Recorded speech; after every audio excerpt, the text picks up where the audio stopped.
అస్మద్గురుభ్యో నమః. శ్రీ గురుభ్యో నమః. సర్వగురుభ్యో నమః. ఈనాటి అంశము భారతీయ ఋషులు ఎవరు, ఎంతమంది? ఆ వివరాలను తెలుసుకునే ప్రయత్నం చేద్దాం. భారతీయ సంస్కృతికి మూలమైన పురాణాలలో ఎందరో భారతీయ ఋషులు, మహర్షులు కనిపిస్తారు. వారిని గురించి పూర్తిగా తెలుసుకోవాలంటే మనము అష్టాదశ పురాణాలలోకి వెళ్ళి అవగాహన చేసుకోవాల్సిన అవసరము ఎంతైనా ఉంది. అగస్త్యుడు, వశిష్ఠుడు వీరు ఇరువురు సోదరులు. వీరికి కుంభ సంభవులు, కలసుజులు, మిత్రావరుణ పుత్రులు, ఔర్వశీయులు అని పేర్లు. నరనారాయణులలో ఒకరైన నారాయణ మహర్షి యొక్క తొడ నుండి ఊర్వశి అప్సరస ఉద్భవించింది.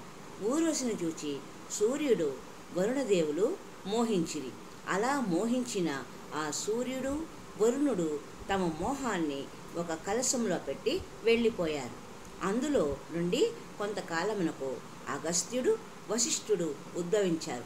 కలశం నుండి ఉద్భవించారు కాబట్టి కలశజులు అని, సూర్య వరుణుల యొక్క మోహం నుండి పుట్టారు కనుక మిత్రావరుణులు అని, ఊర్వశి వారి పుట్టుకకు కారకురాలు కాబట్టి ఔర్వశీయులు అని పేరు వచ్చినది.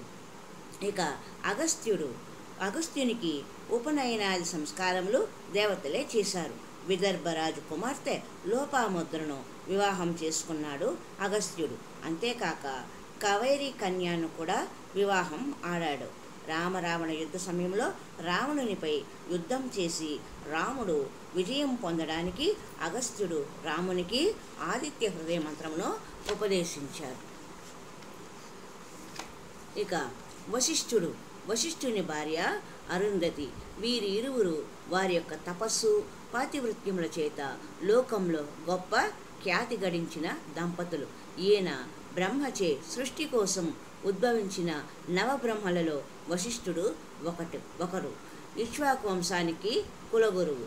వశిష్ఠుని వంశంలోని వారు పరాశరుడు, సుఖమహర్షి, వ్యాసుడు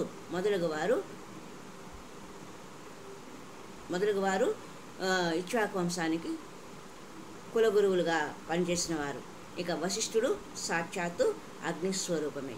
మరి ఒక సంచికలో మరికొంతమంది భారతీయ వేద ఋషులకు సంబంధించిన విషయాలను తెలుసుకునే ప్రయత్నం చేద్దాం.